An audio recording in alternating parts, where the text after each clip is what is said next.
meant to be alone. What it do, what it don't, what it will, what it won't. Another Friday, another opportunity to get together and record the experiences known as the BallHog Sports Talk, where sports, business, and entertainment collide. Happy summer. I know we're in the throes of summer, so we're going to keep it real hot, keep it real fresh, but it's going to keep doing what it do. It's going to be sports. It's going to be business. It's going to be entertainment. It's going to be one way and one way only. It's rough, rugged, and raw. This episode is coming to you on this Friday, 7/11, July 11th. And it's going by 7-Eleven, back to Doe Lil Joe. Going to be a great episode. So make sure that you pull up a nice, comfortable seat. Let's get it rocking and rolling. The whole crew is in the building. Let's go. As I pull up the assets.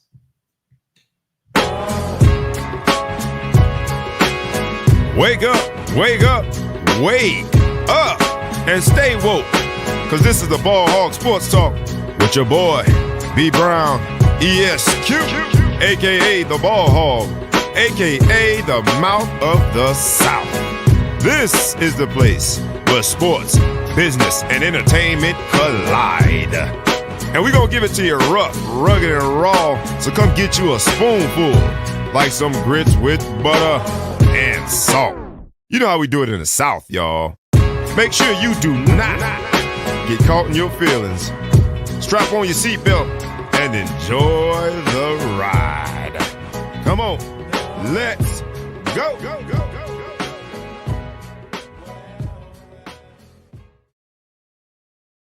In the building, it is 7-Eleven. Anybody knows me knows I love numbers, man. And anybody knows me knows I love 7-Eleven. But are you more of a Slurpee guy or a Big Goat?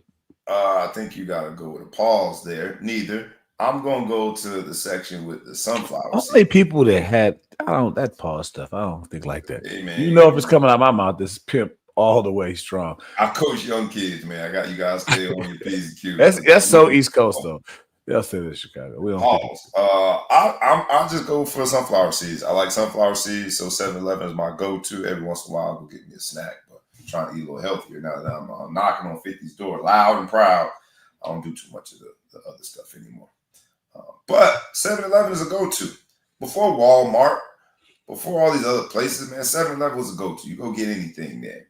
And when it was dawned in a song, a great song, Today Was a Good Day, Ice Cube. If you don't know that, go listen to it today. But there's a bar in there that talked about hitting with the 7. 7-Eleven, even back Doe Lil Joe. And so today on 7-Eleven, how dare we not revisit Today Was a Good Day quickly, because I want to bring in our resident, you can't really see that. This is an exchange where someone asks plainly, and they tag Ice Cube. They say, hey, Cube, my brother, wants me to ask you, what does hit him with the back door Lil Joe mean? Off Today Was a Good Day. And now I want to know. Classic. Cube, in, I think, very fan-friendly fashion, responds. Lil Joe is hitting four, I can see it. Look at you. Let the Yale and Notre Dame step through when you read it, when applicable. Well, I'll say it. So I'll say it in two versions. I'll read it in the proper vernacular first. Little Joe is hitting 4 on the dice. If you back Doe Lil Joe, it means you hit it twice. Not easy to do back to back. In other ways, you would say Lil Joe hitting 4 on the dice. If you back Doe Joe, it means you hit it twice. Not easy to do back. Thank you for translating that for those who couldn't figure it out on their own. Hey man, yeah, that's what I do. But what I will say is this, as I figure out how to get this thing back together. What I will say you hit it twice. Is to see Ice Cube respond to that was classic. But it brings us to this dice game. I'm a man in Notre Dame back before NIL. You get you $20 on an away trip. I think it was $20 you got in the envelope. That was called your per diem. Per diem in the envelope in an era, paint the picture, where it didn't have name, image, and likeness. In an era where amateurism was still real and they didn't let you work. Don't forget to mention the era that did not have camera phones. But go ahead. Did not have camera phones. So the per diem didn't last very long. It went from envelope to the dice game pretty quick. We're past statute of limitations. We can say this now. We weren't betting on games. So I wasn't a big craps guy. But I heard. I like my little $20. I like my little $20. Bad Doe Lil Joe. Were you a craps guy? I wasn't, honestly. So I didn't grow up playing craps. I was more just domino space type stuff. So I didn't play craps a lot. So I was intimidated by the energy and not understanding, because I used to see people go in there and try to learn. And you always had to pay to learn. So I would watch and I would see what's going on. I figured it out. Then I played a couple times. So what I would do, I made side bet. I bet you 60. That's it. I like that. I needed to make sure I just sit on the side and do whatever. But when I had the dice, I'd forget my number. I would get too much pressure. It was too much pressure. Too much pressure. I like it. Hey, Owen Smith in the building. Owen Smith Smith in the building. Welcome aboard, my friend. The famous comedian, Notre Dame graduate. Fun fact: Japanese major at Notre Dame, but somehow is a stand-up comic and an entertainer. TV shows, all kind of stuff, commercial. If you take a look at him and you ignore the forehead in that picture, you recognize him from a lot of commercials. Those at home, but that's classic because he cannot respond. Because he can't talk. I was just thinking it. Because he can't talk, I can attack him, and if he says a real funny joke, I just won't post it. That's fantastic. You just got to take it, buddy. There you go, Owen. Owen Smith in the building, man, and has done a lot of writing out there too. So hats off to one of our Notre Dame brothers, and thank you for joining the Ball Sports Talk.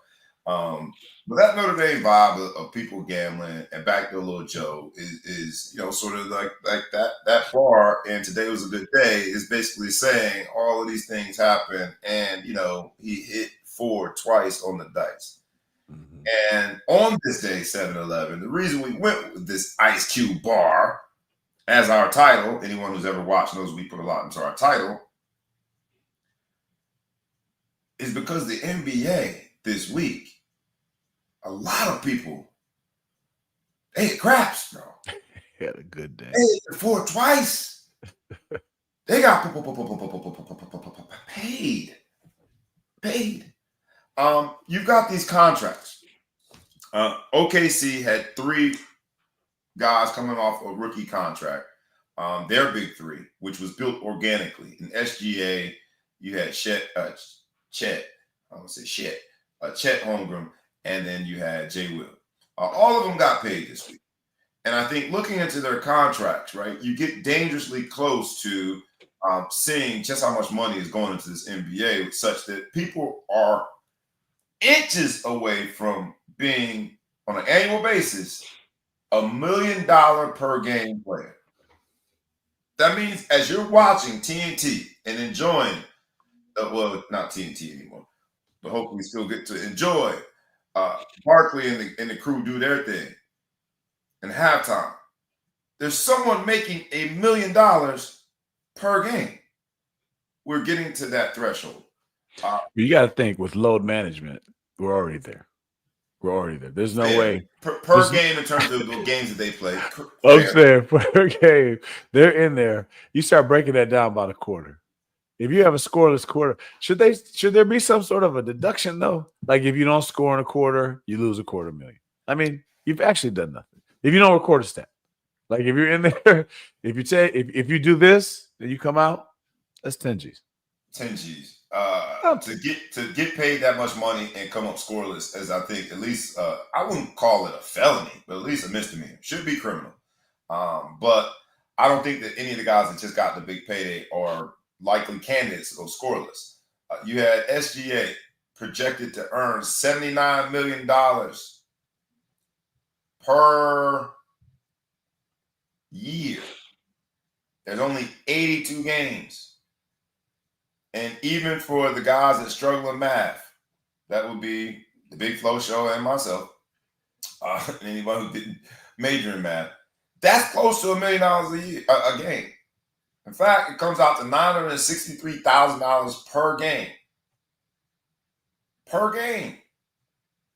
You've got Devin Booker. While Devin Booker's deal was only a 2-year deal, it was 2 years for close to $150 million. And it's just, you look at these numbers, man, and I'm starting to wonder whether or not, like, does the NBA have a blank check that they can keep on paying these guys? They're definitely not struggling, but you are getting to the point where it might be a bit much. And how do you say that, right? But what the NBA did by protecting themselves with the cap and keeping these guys under this rookie cap is it preserved the big money for your extension. And we're seeing those big dollars pay off. I don't know if any particular contract stood out to you. SGA, Chet, J. Will stood out. But then right after that, when SGA breaks the per year record, Phoenix says, hold my beer, and they pay D Book. I don't think there's an ending in sight. Now, that 2019 draft class only has, for an all-star, only has Ja Morant in it. So I think it'll be different next signing period where or free agency period where these guys are leaving their rookie deals. But I'm starting to wonder if there's enough money to keep on moneying like this. $1 million per game? All right, I'm trying to do the math. All right, so I just said the average ticket price is $135 for an Oklahoma City game. Let's do the math. Let me pull myself out on the fly. Let's go find it. This could let's do 137. Let's go 130. I'm gonna go the highest side possible, 137, and then the average attendance 18,000. So let's just round up because they sell drinks and stuff. So $2.5 million a game on ticket sales. Right. You go give SGA then they're half. Yeah, that's just on the ticket sales side. You got the suite. I'm just saying, off ticket sales alone, you damn near get half of that. It's just half of it. Yeah. To be fair, as his agent, I would say more than half of the people are there solely to see SGA. So maybe that's how you justify. That's kind of fair. Well, then just let him hoop by himself. Go out there, let him hoop by himself there. Just throw out there and just go play 1-on-5. That's what we're doing. That's how he plays. Talk. Look, we were the first to talk about maybe 3-on-3 would be the way to go. Women's basketball. Look what happened. They had this unrivaled league pop up, started by players that they have equity in. You might be on to something. If half the people are there to watch it play, just put them center court, throw them a ball, let them see what. At least for part of the game. I mean, maybe for 46% of the game, whatever it is, but he gets most of the gate. He's like a DJ. He gets the gate. You guys get the bar. I get the gate. Shout out to all of those young brothers. And when I say young brothers, not just black people, because Chet is one of them, but all of these young ballers that have made all this money. That's a ton of money, man. And guys like Chet deserve to be rich because he couldn't do well on these streets if he wasn't rich. Am I getting personal? Yes. Why? He's 7 foot tall. He figured out. He's a slight 7 foot tall. He's real feature heavy though. Have you seen the way he looks? Have you ever looked at him? He's real feature heavy. He would. The way you call people ugly is like the nicest thing ever, man. Feature heavy. He don't look like nobody. That's what some people say. He don't look like nobody. But he don't favor anyone. But yeah, he feature heavy. So I always think about guys like that when I see him. Like, man, what would he do if he weren't rich? Like George Mirazan, he would still live with his mother if he wasn't rich. If he didn't make millions. The NBA though is setting the tone. We're talking about on the Ball Sports Talk. We've talked about name, image, and likeness several times. On the Ball Sports Talk, we've talked about how the commercialization has now trickled down all the way to youth sports. Right, we talked about ad nauseum, how like the money is unlimited, and $1 million, and someone's going to make it at this point. Someone's going to make $1 million per game, right? At pre-tax. But now, I think we all pay taxes. we all pay taxes. But now it's gone all the way down. The Augusta, Georgia, which is going to be the headquarters of all youth basketball, AAU basketball next week. There's a study out that says the first year of EYBL, for those of you who don't know the AAU space, EYBL is Nike's product where they create a circuit around the country. They let high school and now grassroots basketball players have a platform. Nike controls all of it. Nike gets the first look at some of the top talent, the guys that they want to sign eventually. And so EYBL in 2021 improved the local economy in Augusta by $4.4 million. All right, I see you over here having fun. I'm going to talk about this trend, and then we'll get back to, the sports business and entertainment. The business part of this, led by the NBA as the model to how this money can flow.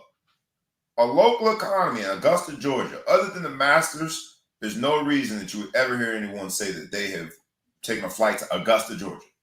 Now, the Masters is big, but the golf is a very niche space. Other than that, you've never heard of Augusta.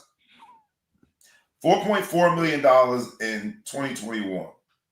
In 2022, all right, that's when Bronny James was in EYBL. It improved the economy in Augusta by $11.6 million. 2023, that's Cooper Flagg, about the same, 11.1. 2024, it jumps up considerably. 2024, it went to $18 million improvement in the local economy in Augusta. And then this year, highlighted by Tyron Stokes, who's the #1 player going into the 2026 class, it's projected to improve the local economy in Augusta by $20 million. $20 million improvement in a local economy because of grassroots and AAU/high school basketball. And they're getting their marching orders from the NBA.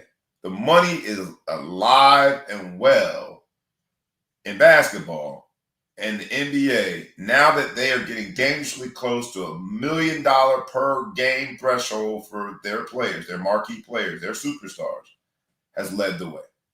I'll give you last word on it, man. I think we had to look at it's like hitting the lottery. We talk about like playing craps.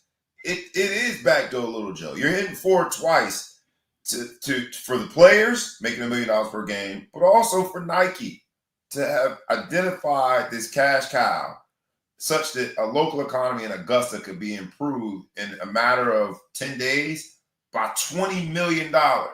We call that economic impact analysis. That's amazing. I think it just speaks to like how we got here. Like right now, I think there's so many people, and Glass Bart called me. I think it was Glass Bart. But what's up, dog? Yep, Glass. Yeah, he called me out for basically jumping on my man's physical deficiencies. His physical challenges. Facial challenge, feature heavy. But anyway, and that's all in jest, obviously. But so many people are hating like on how this money, these people make all this money, and they're frustrated. You say, how do we get here? Well, it was $4 million local economy. More people wanted to come, and just like anything else is supply and demand, it got more expensive. It got more expensive, and people kept coming. They charged more for the hotel rooms, and people kept coming. They want a little bit more for the snow cone or the hamburger or whatever and the fries, and people kept coming. And so that's the way America has been designed from the start: supply and demand.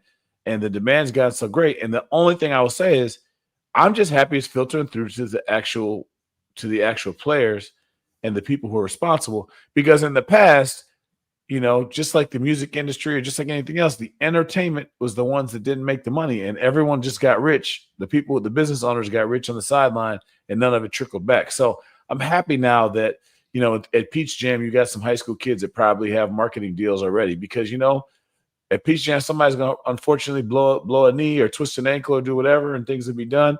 Knock on wood, I'm sorry, but things are bad going to happen. They take all this risk, and all these people make all this money. And I'm just happy to see some of these kids being able to capitalize on it, because there's going to be a percentage of kids that don't go further that should have. The whatever happened to guys. And we keep hearing about the stories about whatever happened to, and they end up usually in a bad place, right? Because they had a reasonable expectation of success, and they didn't even make it to college, didn't do whatever. Oftentimes they succumb to abuse or some sort of, criminal activity or something, just not a great lifestyle. You never hear about whatever happened to a guy and he's just an accountant that just moved on and did a little normal life. So let's get a little bit of money for these guys.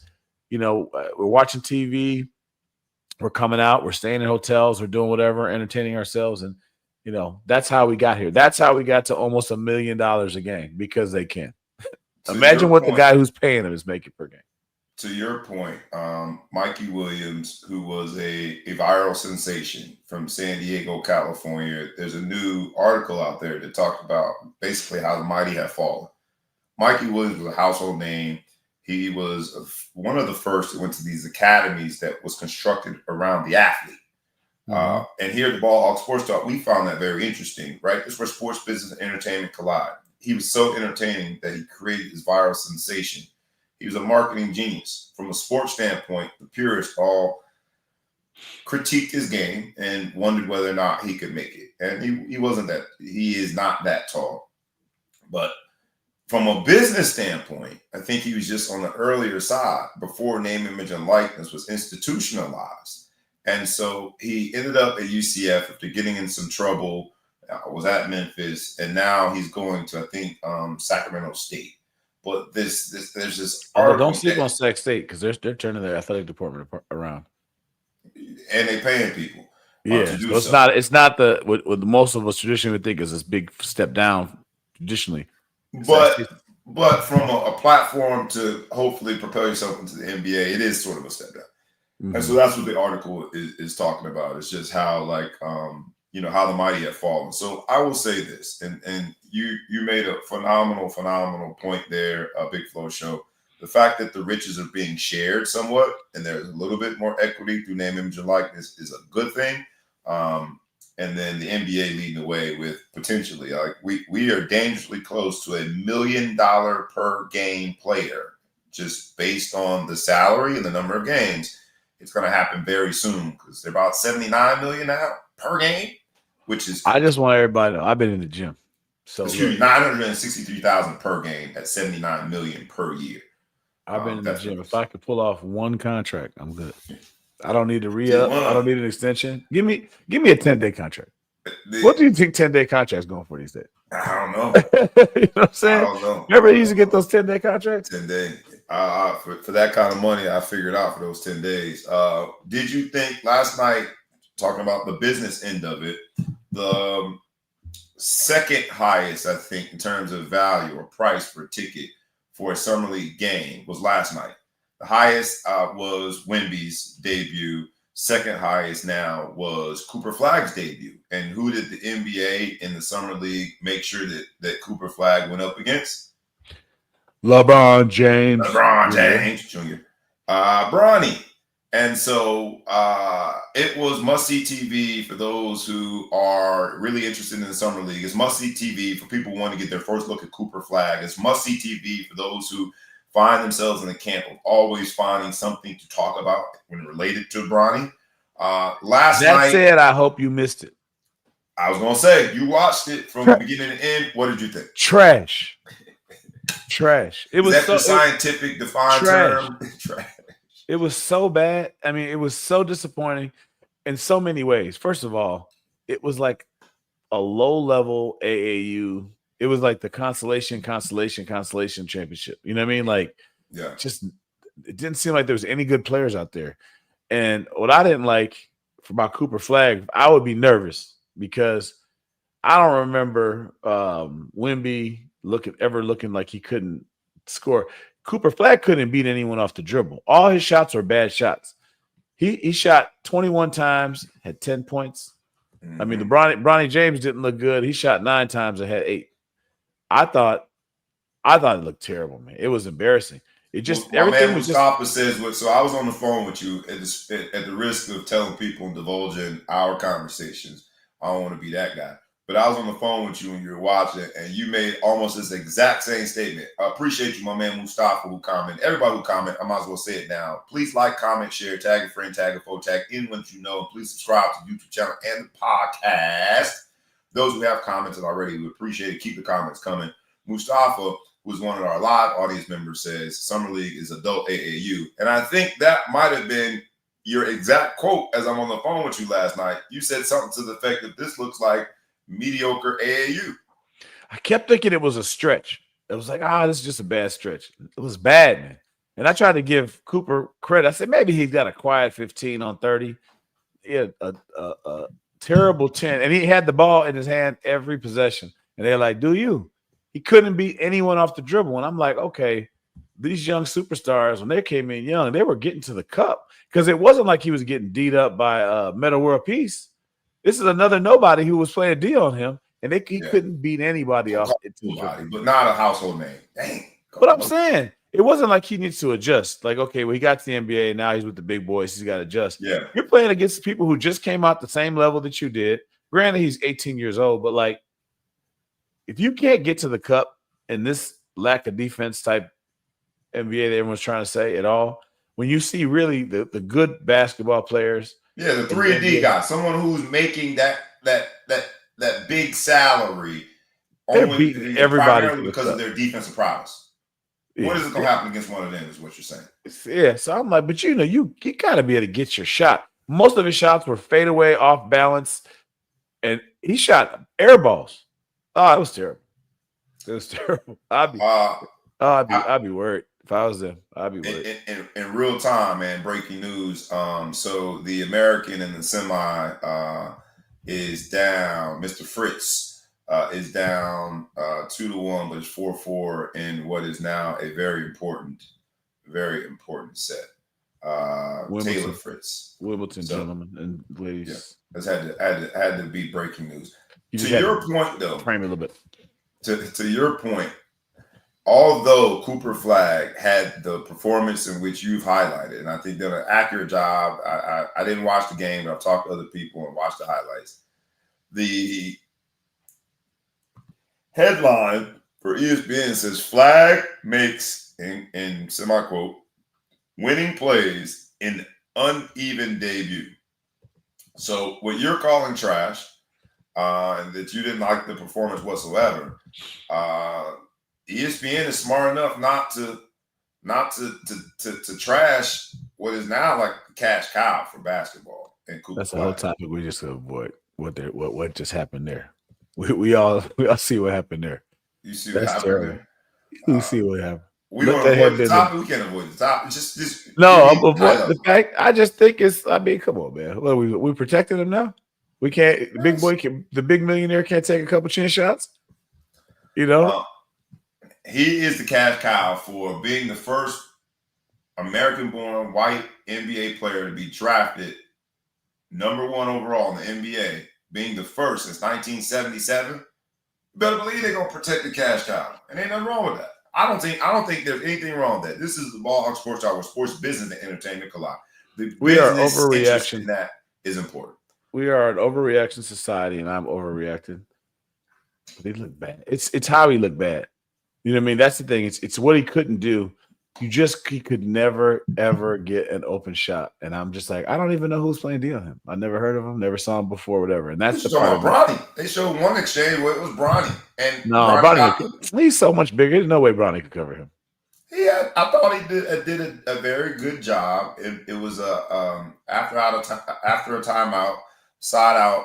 He gets the ball, and Cooper Flagg's trying to back him down. Some I'm bigger than you, badder than you dribbles. And I thought Bronny did a phenomenal job defending and really got the steal. Cooper got a very nice foul call, a generous foul call from the referee. So they inbound the ball again, and he shoots it over him. But I thought that the exchange was, for the NBA, a dream come true. But it showed Bronny's growth, and it showed some of the struggles to get an open shot against a much smaller defender that you've highlighted for Cooper Flagg. So Bronny didn't look good. You know, he had a couple shots fall. He didn't look good. His shot was off. He had a great game in the previous game. You can't. He did, yeah. He didn't play nearly as much as Flagg. And Flagg, literally, it was come up, give him the ball, do what you got to do. Isolation, and he couldn't do nothing. So we'll see. In terms of back Doe Lil Joe, 7-11, man, they hit the jackpot with that last night, and it being the second highest from a ticket price standpoint, second highest coveted game all time for the Summer League. You go from, as we discussed in the NBA, at the threshold of someone making $82 million per year. We're getting close to that, which then translates to $1 million per game. Dangerously close to that. Right? Devin Booker SGA is $963,000 per game. Devin Booker's higher than that. You go from that NBA to, in this country, the business, the sport, the cash cow, NFL, and it's polar opposites in terms of the protection that the players have for the riches, the guarantees in the contract.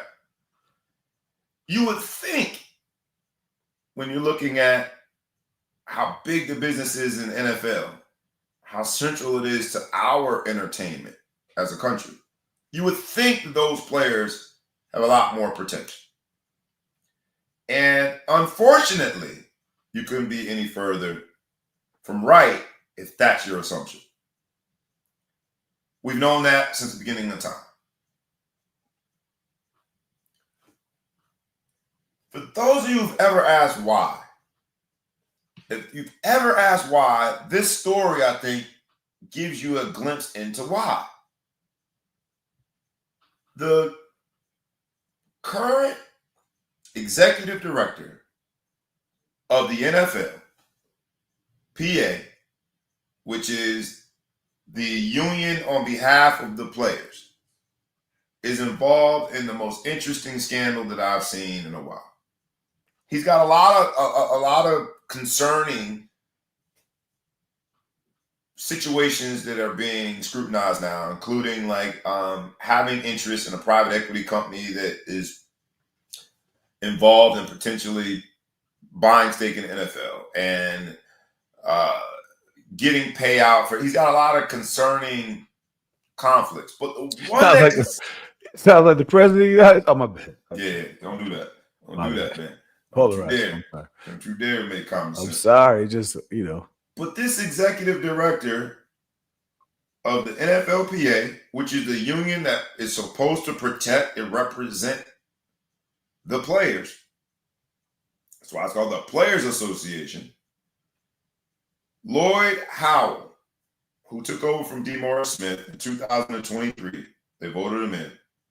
He had sort of a consulting background. I think did the unthinkable. For background standpoint, there was a collusion claim that had to go to arbitration, and the collusion came on the heels of Deshaun Watson's guaranteed contract. Right? Make the connection. We just went from the NBA to the NFL, and now guarantees. Quickly define collusion for those of us or those that didn't go to. Collusion is just like we would agree, like price fixing is a form of collusion. Or the collusion here, the question was whether or not Roger Goodell, the powers that be with the owners, the ownership portion of the NFL, got together and colluded, worked with one another to prevent teams going forward from negotiating a portion of the contract such that it would be guaranteed. Mm-hmm. And to step further, those listening, everything should be a good faith negotiation. The owners shouldn't be working together against the players. They shouldn't be giving insider information to players. They shouldn't be making deals like you don't do this and I won't do that. That's considered to be an unfair advantage from a business standpoint, anti-American to do that. So this crosses over into all forms of business. Antitrust. Unions existed. It's not business. Yeah. Mm-hmm. Unions started to come to existence at a time where the great American experience became real. We realized that the companies had all the powers, the employee didn't have any, mm-hmm. right? And so you create unions for that. And same thing here.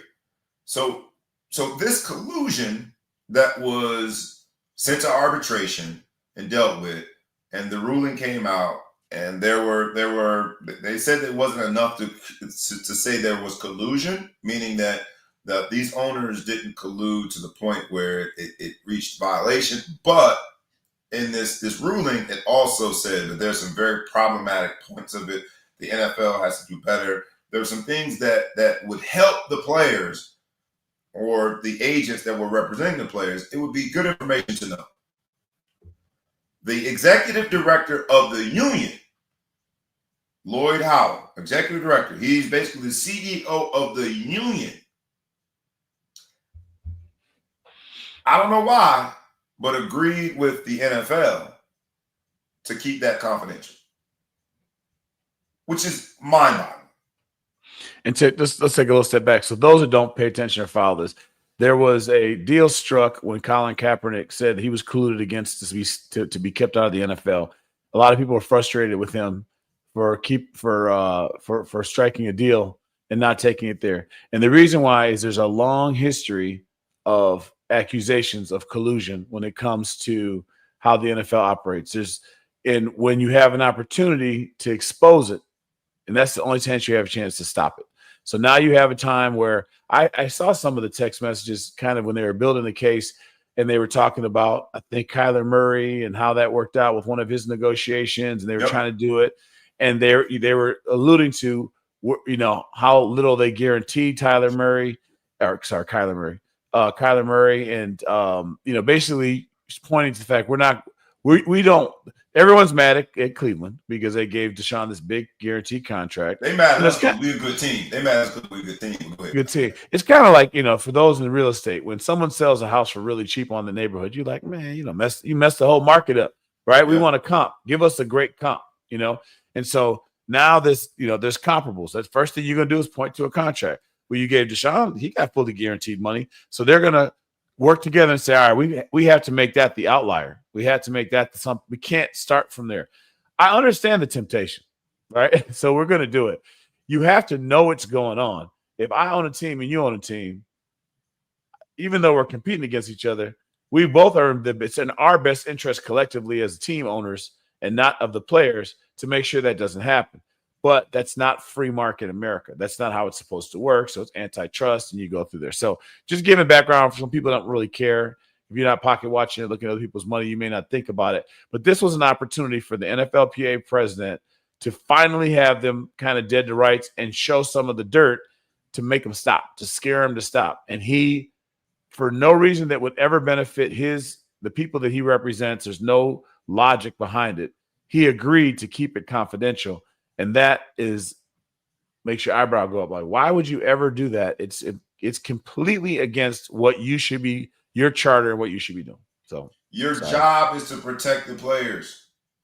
You don't think that this ruling, page after page after page of them analyzing whether or not there was collusion, pointing out to things that the owners did, the meetings that they had, communications that they had. You don't think this will help your players and the agents that represent those players? Because the NFLPA also is the governing body for the agents. You don't think this will help them out to avoid certain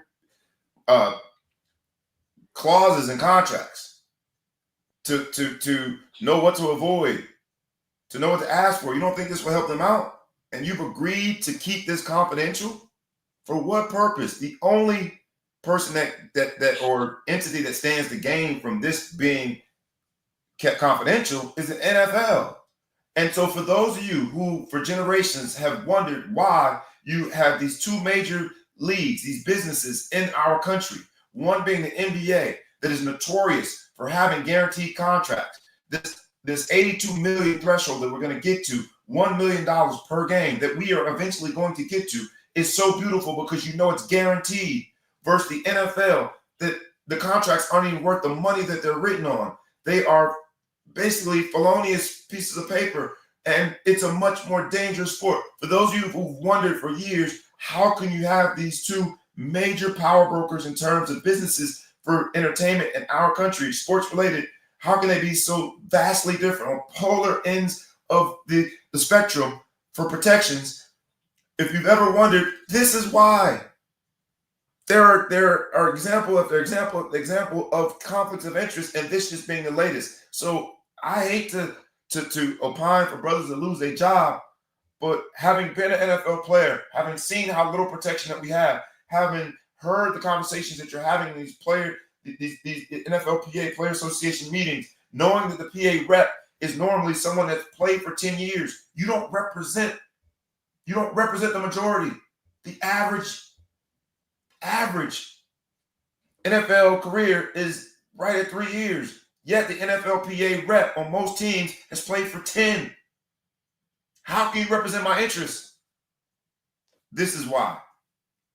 I hope they make an example out of him. I hope that we finally start calling a spade when it comes to the lack of protections that these NFL players, myself included at one point, as a retired player and into retirement, we don't have any protections. And it's time that the NFLPA gets serious about protecting their players and trying to have some guarantees. The reason I like Deshaun Watson's contract, not because, as a Browns fan, I thought it was going to pan out. It didn't. But I like this contract because finally it represented the risk inherent in playing football, that he would have some protections financially for his life and his family and for his continued success throughout his life and for his family. And now you look at this and it's like, what the hell is going on? How do we let this exist? So salute to the NBA for protecting its players, and shame on the NFL for its continued lack of protection for its players. It is damn near criminal. Not only do I hope he loses his job, I hope they really look into criminal proceedings against this man, because that's crazy to have that be confidential that could help so many more players in their protections. So my apologies, man, and being so passionate about it, but it strikes a nerve because I've said forever, how can you have an NFLPA, an executive director that's representing as a governing body the agents and also represent successfully the players? There's a conflict of interest there, even more so a conflict of interest now. Confidentiality agreement? What the hell? Especially because they found at the end that there was no collusion. It wasn't even like they had a punishment and then it was confident. It's like they got off and it was confidentiality. So now the only thing you have left is public pressure. So this might not be something that a lot of people care about because you're not thinking about rich people's money. And sometimes I could feel that way. But just from a business standpoint, when you look at it, and in all the power is on one side, and it's slowly chipping away. And I will say the NFL has a lot more guaranteed money than it did 5-10 years ago. There's a lot more guaranteed contracts. They're moving that way. And for the most dangerous sport where you're the most likely to have an injury that could affect your life permanently and do whatever, we have concussion lawsuits where you can go through and a lot of different things of that nature and a lot of health issues that come from playing your sports. We're probably the least healthy, long-term, shortest lifespan athletes of all the sports. And by the way, the sport that can just screw you out of your money if you get bad. So back Doe Lil Joe. Who knew that the back door was being violated by the person who should be at the helm of protecting the players? Shame on you, Lloyd Howell, who made $3.6 million in his first full year of being executive director. $3.6 million. Not a lot of players are making $3.6 annually. And again, I got to point out. You got Roger Goodell, who is at the helm on the business side of the NFL. The commissioner made $65 million approximately last year. And these players are fighting over pennies a lot of times, and the owners are protecting against fully guaranteed provisions in the contract. That's where we are with the NFL and its business, and it hurts because you see, like, these are the guys that need the protection the most, and they're getting it the least. Lightning round now, man. As we get on out of here, it's summer, man. So I know y'all got things to do, so we're gonna have lightning round parts of this. We're gonna get out of here quickly now with let's go ball hog spotlight moments. We'll go to Wimbledon first.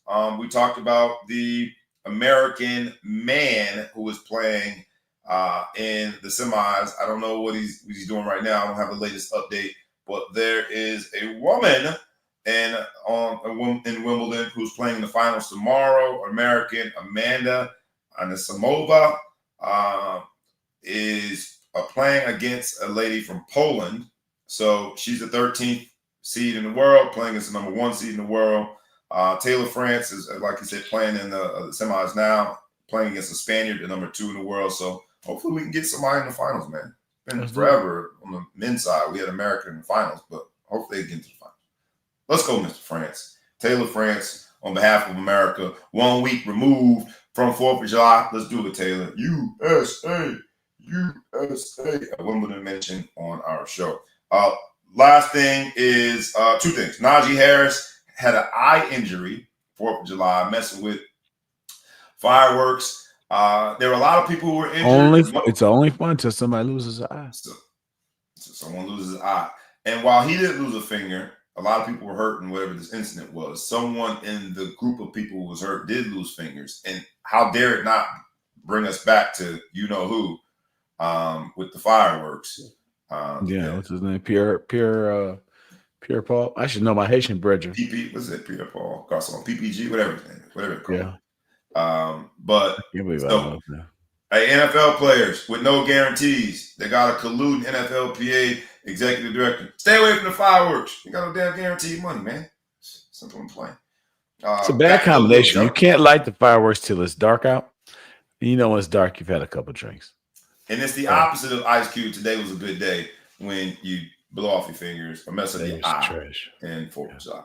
Last thing we got the WNBA All-Star game. It is Team Caitlin. She was the top vote getter. So it's Team Caitlin. And there was a lot of Notre Dame representation there. I don't know if you saw the WNBA rosters. But we're going to watch the NBA All-Star game next week, and hopefully Team Caitlin comes out on top. She picked up the way it is set up. Once the vote getter, you become a captain. And the game is in Indiana. So they're trying to ride this Caitlin Clark thing till the wheels fall off, boy. The money is coming in. Shout out to Caitlin Clark, Team Caitlin. But there are a lot of Notre Dame girls or women on both rosters, including the rookie Sonia Citron. So shout out to WNBA's All-Star game. We will be tuned in. Final word goes to you, Big Flo Show.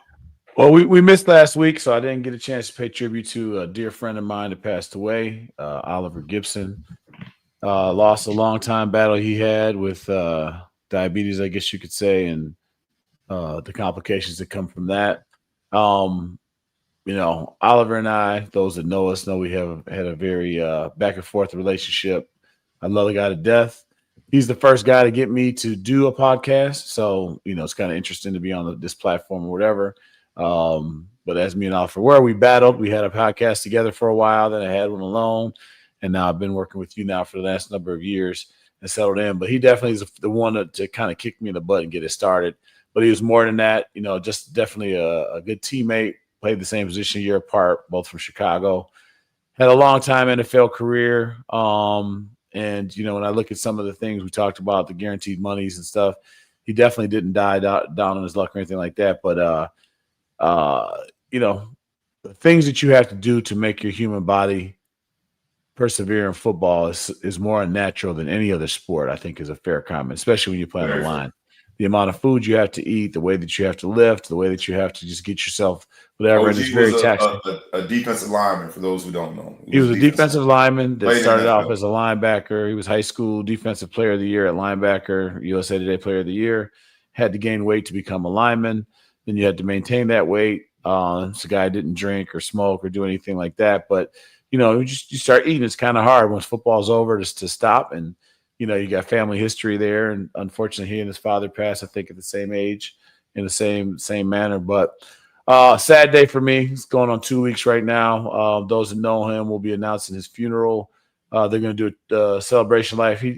Oliver, he's very fond of himself, so he wants to do it. He wanted to do it big. So he's going to, at his high school, they're going to do a celebration life, I believe, on August 9th, just not make it a funeral environment, more of just a celebration, and let's all come out and see what's going to go on. So I'll be posting that stuff on Facebook and different things. People have been calling, asking me. I should have more details today, but let's do a moment of silence for a teammate, a brother, a friend, Oliver Gibson. One time for OG, man. I just echo everything that you said. So this moment of silence for Big Oliver Gibson.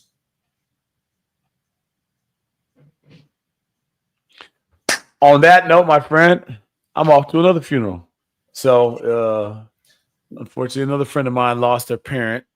Not to minimize that, but a man lived a long life and did whatever. So I'm going to go show some support for that. Love y'all. Have a great weekend. And can't wait till next week. Shout out to my man, the Big Flow Show. His not only moment of silence for OG, but going to the funeral reminds all of us, live your life, man. Enjoy the people around you, and just make sure you enjoy your summer. Thank you for joining us. We'll see you guys next week. This has been the 7-11 Back Doe Lil Joe episode of the Ball Hog Sports Talk, where sports, business, and entertainment collide. I am your boy, B Brown ESQ, aka Ball Hog, aka the Marble South, aka Mr. Success Celebration, aka Breezy, aka Councilman Bobby, aka Coach Bobby. The Big Flow Show is coming to you from the Middle Coast. We do it as a labor of love. We hope to see you next week. Enjoy the rest of your summer as it moves quickly. Enjoy every day, man, because tomorrow's not promised. With that, with no further ado, we really, really thank you all for supporting us. We ask you, like we ask you every week, humbly, please like, comment, share, tag a friend, tag a foe, tag anyone that you know, and please subscribe to the YouTube channel and the podcast. Enjoy, everybody. We is out. Peace.